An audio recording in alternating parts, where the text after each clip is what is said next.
कल आपने करा था स्पीयरमैन रैंक कोरिलेशन, क्या था उसके अंदर? दो तरीके कर लिए थे, है ना। पहली चीज स्पीयरमैन का काम उसी पे होता है जब रैंक निकालनी पड़े, है ना। मतलब रैंक के बिना स्पीयरमैन का कोई काम नहीं। स्पीयरमैन का फॉर्मूला तभी लेगा जब रैंक हो। तो रैंक एक था, दी हुई थी, कर लिया था। एक था नहीं दी थी, तो डाल के रैंक हमने कर लिया था, है ना। इस केस में क्या होगा, रैंक इक्वल पड़ जाएंगी। उन दोनों केस के जो फॉर्मूले थे वही थे, ठीक है। रैंक इक्वल पड़ेंगी तो फॉर्मूला इसमें थोड़ा एक्सपेंड हो गया है, ये एक्स्ट्रा आ गया है ना। बाकी तो सेम है कल की तरह। क्या एड ऑन हुआ इसके अंदर? ये 1/12 M3 M1 ये सब एड ऑन हुआ, बाकी तो सब पहले का ही लग रहा हुआ है। पहले रैंक सर इक्वल का मतलब क्या है? जैसे x वेरिएबल है, y वेरिएबल है, यहाँ पे तुमने देखा कुछ रैंक पड़ी थी, ठीक।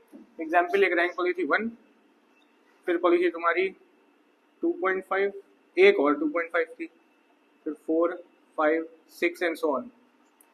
देखा तो रैंक क्या हो रही है, रिपीट हो रही है। 2.5 कितनी बार है? 2 बार है। कल था ऐसा कुछ? नहीं था। मान लो y में भी कुछ रैंक पड़ी है, 1 पड़ी है,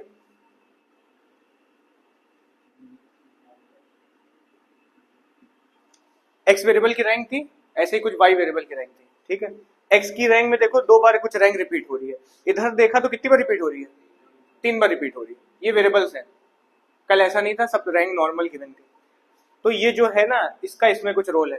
देखो यहाँ पे डॉट डॉट लगी हुई है, फॉर्मूले में डॉट डॉट लगी है। यहाँ पे 1/12 M3 M1 फिर से यही लिखा हुआ है, फिर डॉट डॉट लगी हुई है। इसका मतलब क्या है? इसका मतलब ये है कि जितनी बार कोई भी रैंक रिपीट हो रही है, ठीक, उतनी बार इसको आपको लगाना है। कौन सी रैंक इधर रिपीट हो? 2.5 रिपीट हो रही है, एक रैंक रिपीट हुई, भले 3 बार हो 4 बार, उससे मतलब नहीं है। रिपीट हो रही है, कितनी बार लगेगा? एक बार आ गया ये। इधर देखा तो क्या रिपीट हो रहा है, भले 3 बार हो रहा हो, उससे मतलब अभी बहस नहीं है, पर रिपीट तो हो रही है ना। तो एक रैंक 2.5 है जो कि क्या हो रही है, रिपीट हो रही है, और एक रैंक क्या है, 3 है, वो भी रिपीट हो रही है। 3 बार रिपीट हो 4 बार रिपीट हो तो मतलब नहीं है। रिपीट कितने हो रहे हैं? 2 टर्म्स रिपीट हो रहे हैं, तो ये 2 बार लगाया। अभी ऐसे ही 3 बार रिपीट हो रहे होते तो 3 बार लगता है, डॉट डॉट की ना, एक बार 1/12 M3 M1 फिर लग जाता। 4 रैंक्स रिपीट हो रही होती तो 4 बार लगता। तो जितनी रैंकें रिपीट हो रही होंगी, कितनी बार रिपीट हो रही है सभी बहस नहीं है, जितनी रैंकें रिपीट हो रही होंगी उतनी बार ये एड ऑन होगा फॉर्मूले में, 1/12 M3 M1 ये, और सो ऑन लगता चला जाएगा। दूसरी चीज ये तो समझ में आ गया कि ये डॉट डॉट क्यों लगी हुई है। अब ये M क्या है?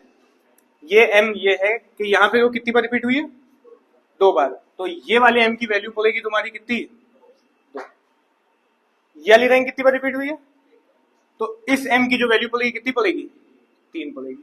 और अभी एक और बार रिपीट हो रही होती है, कोई रैंक होती है वो 4 बार रिपीट हो रही होती, तो उसकी कितनी पड़ती, 4। और अगर वो 2 ही बार रिपीट हो रही होती तो 2 पड़ जाती, ठीक। ये D क्या था? ये D था, एक रैंक को दूसरी रैंक से माइनस करके निकाला जाएगा। इस रैंक को इससे माइनस करेंगे, D आ जाएगा, ठीक। तो D स्क्वायर क्या होगा वो भी निकाल लोगे, उसको स्क्वायर इंटू 2 बार कर दोगे। N क्या होगा? नंबर ऑफ टर्म्स होगा। बाकी कल वाला तो समअप है, बाकी यही एड ऑन हुआ, इसमें और कुछ नहीं है, ठीक। अब देखो करना कैसे, calculate the coefficient of correlation from the following data by Spearman rank correlation. X series दी हुई है, वाई सीरीज दी हुई है, रैंक गिवन है क्या? रैंक नहीं दी है, नॉर्मल सीरीज दी हुई है। तो पहला काम क्या रहता है इसमें? पहला काम रहेगा रैंक देना, उसके बाद ही आगे बात होगी, ठीक है। तो पहले हम इसके वेरिएबल्स डाल रहे हैं, एक्स डाल लेते हैं, वाई डाल लेते हैं। क्या क्या फिगर है एक्स की? 20, 11, 20, फिर बस इधर वाली बताइए, 24, 9, 20, 22, ठीक है। पहला काम क्या रहेगा स्पीयरमैन में? रैंक निकाल। पहला काम रहेगा इनको रैंक देना, ठीक है। और सिंपल है रैंक देना, जो सबसे हाईएस्ट उसको रैंक 1, जो उससे कम है उसको रैंक 2। पहले R1 डाल लेते हैं, मतलब रैंक 1 देने जा रहे हैं। सिर्फ किसको देंगे? एक्स वालों को। एक्स में सबसे बड़ा टर्म कौन सा है, इसको रैंक 1 दे दे। दूसरा टर्म कौन सा है? 22, इसको रैंक। तीसरा टर्म क्या है? 2 बार रिपीट हो रहा है ना। तब क्या करेंगे, देखो कोई टर्म अगर रिपीट हो रहा हो, वैसे इसको हम 3 देते, इसको हम 4 देते, या फिर इसको 3 इसको 4, यही तो देते ना। तो रिपीट हो रहा है, अब क्या करें? तो ऐसा नहीं करेंगे कि एक रैंक दे दे दोनों को, हम लोग क्या करेंगे, 3 वाली और 4 वाली रैंक रिपीट हो रही है ना, दोनों को प्लस करके डिवाइड पे क्या कर दो, 2 कर दो। फिर से यहाँ पे हम 3 दे सकते थे, फिर यहाँ पे देखा इसको भी 3 दो, है ना, या इसको 3 दो इसको 4 दो। तो ऐसा कुछ नहीं करना है आपको, क्या करना है, जब 3 वाली और 4 वाली रैंक नहीं मिल रही है तो दोनों को प्लस करो, डिवाइड बाय कितना कर दो 2 से, ठीक, कितना आएगा ये 3.5। तो दोनों को हम क्या दे देंगे, इनको भी 3.5 दे देंगे और इनको भी 3.5 दे देंगे। पूछना है इसके अंदर। अब 3 और 4 रैंक और किसी को नहीं मिलेगी, डायरेक्ट 5वें पे जंप करो। तो 5th रैंक किसको दें, 18 को। 6th रैंक किसको दें, 11। इधर वाला है रैंक 2 देने जा रहे हैं, तो रैंक 2 देने हैं, फिर से हाईएस्ट जो होगा कौन सा है 24, इसको दे क्या। फिर दूसरी देखो कौन सा है 22 क्या दें, सही है। इसके बाद 3rd रैंक देनी है, 3rd रैंक किसको दें 21 को। उसके बाद हमें 4th रैंक देनी है ना, 4th रैंक किसको देंगे, ये भी मिल गया और ये भी मिल गया, सॉरी 20 है ना, 4th रैंक के लिए 20 है अभी। ये पहला हो गया, ये दूसरा हो गया, ये तीसरा हो गया, 20 है, इसको क्या देने। अब देखो 9 और 9 रिपीट हो रहा है, हमें कौन सी रैंक देनी है, 5 देनी और 6 देनी है, लेकिन रिपीट हो रहा है, क्या करें 5 और 6 को प्लस करके डिवाइड बाय 2 आएगा 5 यहां तक कोई दिक्कत। नेक्स्ट स्टेप क्या है, हमने ये रैंक निकाली, क्यों, हमें डी चाहिए था। डी निकालने का क्या तरीका है, डी निकालने का तरीका है दोनों रैंक को क्या कर दो, मतलब R1 माइनस R2। रैंक का मतलब, डी का मतलब ही है डेविएशन ऑफ रैंक्स, ठीक। डी का मतलब क्या है, फॉर्मूले में देखा डी, हमने डी निकाला, माइनस करें 3.5 में कितना आएगा 2.5, 6 में से जाए कितना आएगा 0.5, 1 में से 4 गया आएगा -3, 5 में से 2 जाएगा 3 बचेगा, ये कितना बचेगा -2, ये -1। अब क्या अभी भी डी से सिर्फ काम नहीं चलेगा, क्या निकालना है, डी स्क्वायर निकालना है। डी स्क्वायर निकाल लेते हैं,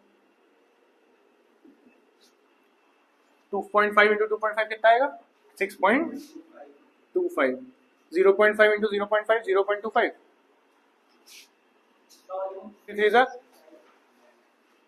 3 जा 2 2 जा 4 1 1 जा, सिंपल स्क्वायर कर दिया है, कोई दिक्कत इसमें। अब क्या करना है, सिग्मा लगा हुआ है, सिग्मा का मतलब क्या होता है ऐड करना, मतलब इसको करें या इसको करें, इसको करेंगे, सिग्मा डी स्क्वायर निकालो जरा,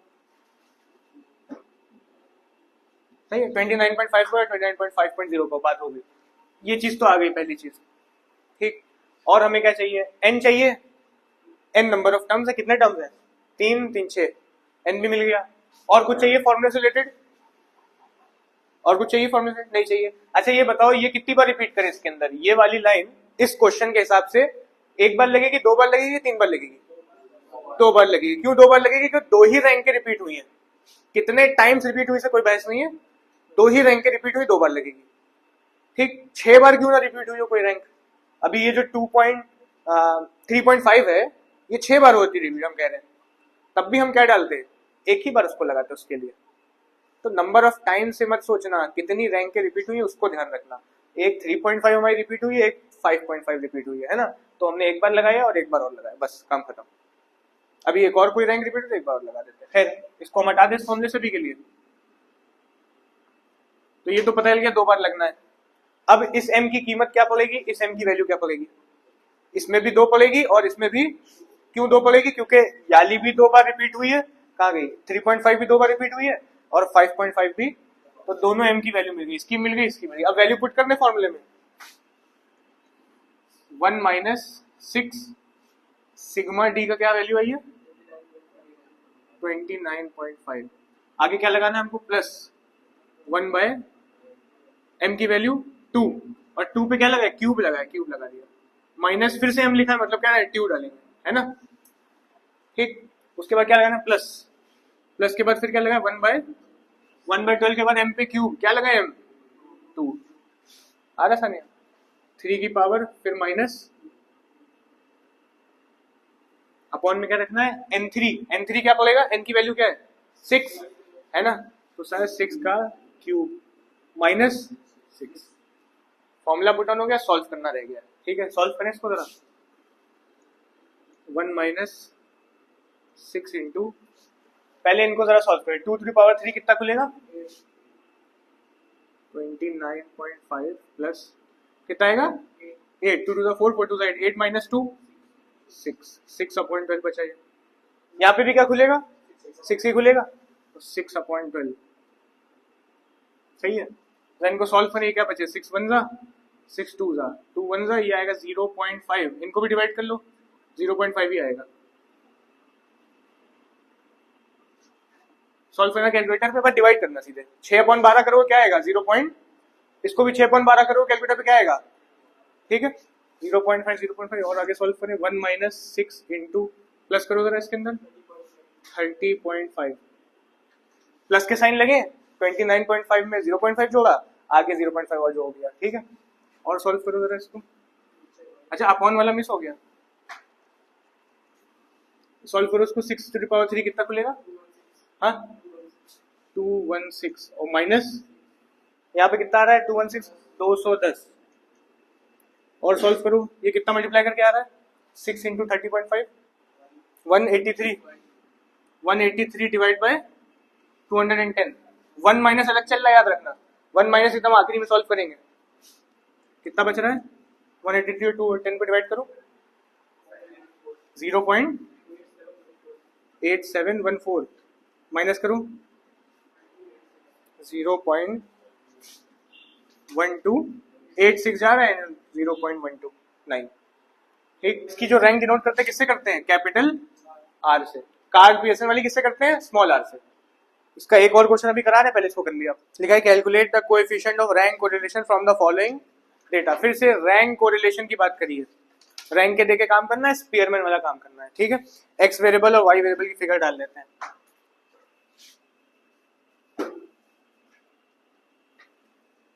हाँ एक्स की पहली फिगर क्या दी है 48 के बाद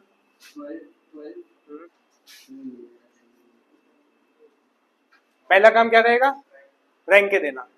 ठीक, पहले किसको दे, एक्स वेरिएबल को रैंक देते हैं। सबसे बड़ा टर्म कौन सा नजर आ रहा है 65, इसको रैंक दे देते हैं। सेकेंड टर्म क्या नजर आ रहा है 56, रैंक क्या देते हैं। ठीक, थर्ड टर्म रैंक, इसके बाद फोर्थ रैंक, इसके बाद 33 कितनी रैंक दें, इसके बाद कितनी रैंक दें, इसके बाद 16 16 16 तीन बार रिपीट हुआ है। वैसे रैंक हमें देनी चाहिए 7 8 9, लेकिन हम लोग क्या करेंगे बता चुके हैं हम, तो 7 8 9 यही तीन टर्म है ना, तो 2 को प्लस करके डिवाइड बाय 2 कर देते हैं। ठीक है, 3 है, तीनों की रैंक डिसाइड कर ली, 7 8 9 है ना, 3 से डिवाइड करते क्या आएगा 8, तो तीनों को क्या दे देंगे अब 8 दे देंगे। ठीक है, जो एवरेज रैंक आएगी वही दे दी जाएगी। तो इस 16 को भी 8 दें, इसको भी 8 दें, इसको भी 8 दें, कोई दिक्कत है? आता है 7 8 9 तक खत्म हो गई है, अब 10वीं से स्टार्ट होगी सीधे, भी याद रखना, ये नहीं कि 8 के बाद 9 दे दें। ठीक है, 10th रैंक किसको दे 9, अकेला यही बचा हुआ है। इनको दीजिए R2 को, है ना, R2 में सबसे बड़ी फिगर कौन सी है 25, इसको क्या रैंक दे दें 1। और नेक्स्ट रैंक किसको दें 20, कितनी दें 2। उसके बाद 15 15 को कितनी दें, उसके बाद 19, इसको रैंक क्या दें 3। फिर 15 को क्या दें 4। इसके बाद 12 दो बार रिपीट हो रहा है, इसको देनी चाहिए 5, इसको 6, लेकिन क्या करेंगे दोनों प्लस डिवाइड बाय 2 कितना आएगा 5.5, दोनों क्या दे दें। ठीक है, 5 और 6 यूटिलाइज हो गई, 7 से स्टार्ट करना है। 7 किसको दे, इसके बाद 7 7 रिपीट हो रहा है ना, देनी क्या चाहिए 8 और 9, लेकिन क्या करेंगे हम प्लस करके डिवाइड बाय 2 कितना आएगा 8.5। इनको भी 8.5, इनको भी 8.5, कोई दिक्कत इसमें? आगे 5 को ना, ठीक है, रैंक देने के बाद 3 निकाले, R1 माइनस R2 माइनस करके कितना आएगा -2.5। 3 में से 5.5 गया, 5 में से 5.5 गया 0.5, माइनस था 4 में से 1 गया, इसमें से गया 1. माइनस तो नहीं आएगा ना, आगे 10 है 1.5, 8 में से गया 4, 4 बचा, ये कितना -2, ये कितना बचा -6 में 7 गया -1, 8 में से ये गया कितना बचा -0.5, आगे छोटा है ना, 2 में से 3 गया कितना बचा -1। डी निकाल लिया, डी स्क्वायर कर लिया जाए 2.5 इंटू 2.5 6. 0.5 0.25, 3 3 9, इसके बाद 15 सॉरी 1.5 इंटू 1.5 2.25 16 टू टू ज़ा 1 1 0.5 रहेगा 0 पॉइंट फिर 1 1 1। इसके बाद नेक्स्ट स्टेप क्या करना है, सिग्मा डी स्क्वायर कर लेना है। नीचे जगह नहीं है, यहाँ लिख दे रहे हैं सिग्मा डी स्क्वायर कितना आएगा, सही है। नेक्स्ट स्टेप क्या करना है, अब बताओ पहले तो फॉर्मूला डिसाइड कर ले, सिग्मा डी फॉर्मूला डिसाइड करें। एक बार ये लगेगा, दो बार लगेगा कि तीन बार लगेगा, कितनी रैंकें रिपीट हुई हैं। देखो एक रैंक हमारी रिपीट हुई है कहाँ पे, ये 8 रिपीट हुई है, भले 3 बार हुई हो। एक हमारी एक 8 रैंक रिपीट हुई है और एक ये 5.5 रिपीट हुई है और 8.5 रिपीट हुई है। टोटल कितनी रैंक रिपीट हुई, 3, ठीक है। तो ये जो फॉर्मूला 1/12 कितनी बार लगने वाला है, 3 बार। तो इस फॉर्मूले में एक बार और डाला जाए 1/12 m3 माइनस m, समझ में आ रहा है कुछ। अब पहले वाले m इसमें और इसमें क्या कीमत पड़ेगी, ये रैंक कितनी बार रिपीट हुई है, 3 बार रिपीट हुई है, तो ये m भी 3 रहेगा, ये m भी। इसके बाद 5.5 कितनी बार रिपीट हुई, 2 बार, तो ये m भी 2 रहेगा, ये m भी, और ये भी कितनी बार रिपीट हुई है, 2 बार, तो ये भी 2 रहेगा, ये भी 2 रहेगा, ठीक है। फॉर्मूला लगाओ, क्या आ रहा है 1 minus 6 into bracket sigma D square कितना आया है 41। इसके बाद प्लस 1/12 m3, m क्या रखना है, अभी बताया था 3 रखना है, 3 बार रिपीट हुई है, 3 का क्यूब माइनस 3, फिर प्लस लगाए 1/12, अब की m क्या रखना है 2 का स्क्वायर माइनस, फिर प्लस लगाए 1/12, फिर क्या रखना है, अच्छा 2 पे क्यूब लगे, फिर क्या रखना है 2 का क्यूब माइनस 2, क्या लगाना है n कितना है, नंबर ऑफ टर्म्स कितने हैं 10 पे क्या लगाना है माइनस 6 इंटू, पहले क्या सॉल्व करें, ये 41 अभी छोड़ देना, इनको सबको सॉल्व कर लो, ये जितने दिए सबको सॉल्व कर लो, ठीक है। तो हम रख देते हैं 41 प्लस सॉल्व करो 3 3 नहीं 3 इंटू 3 9, 9 इंटू 3 27 में से 3 का कितना बचा 24 बचा, और 1 से मल्टीप्लाई होगा तो कोई साइन नहीं मल्टीप्लाई होता है, क्या बनेगा 24/12, प्लस का साइन कॉपी करा, इनको सॉल्व करें जरा, 2 का क्यूब कितना है 2 2 4 4 2 8, 8 में से 2 घटाया कितना बचा 6/12, प्लस का साइन कॉपी करा, फिर से क्या आएगा 6/12, क्योंकि 8 है 2 घट गया, ठीक। अपॉन में क्या चल रहा है 10 पे क्यूब माइनस 10, इसको सॉल्व कर लो कितना आएगा, सॉल्व भी करके लिखते हैं, इसका क्यूब कितना आएगा 1000, और 1000 में 10 घटा देंगे, नेक्स्ट स्टेप में घटा देंगे, ठीक है। फिर से 1 माइनस 6 इंटू ब्रैकेट, सॉल्व करें जरा 41 प्लस ये कितना आ जाएगा 1 टाइम्स 2 टाइम्स बचा 2, ठीक है। ये कैलकुलेटर पे सॉल्व करो कितना आएगा, ये आएगा 0.5, 6 डिवाइड बाय 12, ये भी कितना आएगा 0.5, अपॉन में क्या रख दें 990, और सॉल्व करो 1 माइनस 6 इंटू प्लस का डालो पूरा 44 अपॉन 990, और सॉल्व करो 1 माइनस 6 इंटू 44 कितना आएगा 264 अपॉन 990, 1 माइनस डिवाइड करने पे कितना आ रहा है, हाँ 0.2666 रिपीट हो रहा है, तो इसको लिख दो 0.27, सही है। 0.27 लिखा, माइनस करो 0.733 है ना, 0.734 लिख दो, 3 लिख दो, कोई दिक्कत नहीं, ये कंप्लीट हो गया, ये पूरा चैप्टर खत्म हो गया, कर लो इसको।